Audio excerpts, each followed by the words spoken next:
Assalomu alaykum.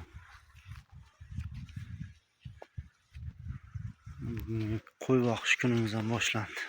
Bahor. Qo'yni chiqardik. Sekin zavur bo'yida o'tlatib boramiz.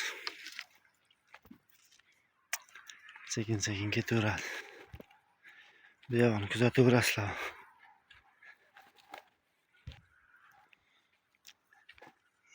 Bizda uyda oldidan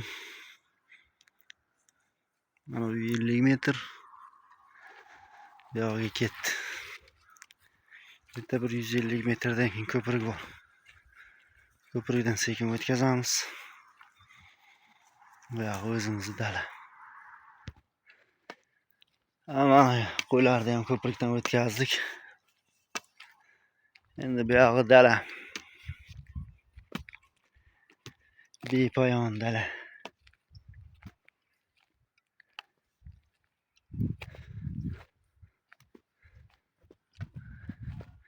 Bu tomoni shaftoli bor.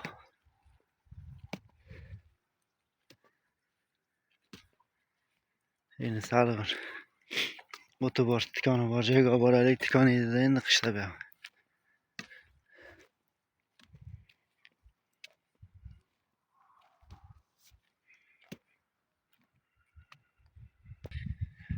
Qo'ylarni ham tikonni oldiga haydab keldik, xudo xolasa. Bu yog'iga endi shu tikonzorda 1 soat, 1,5 soat boqiladi. Tikonzor ketganmi shu 500 metr. Do'mpaydi orqasi. Yarim kunlik boqadigan joylarim, yo'llarim mana shular. Videoga bitta like bosib qo'yish esdan chiqmasin. Bu videoning ikkinchisi ham bo'ladi.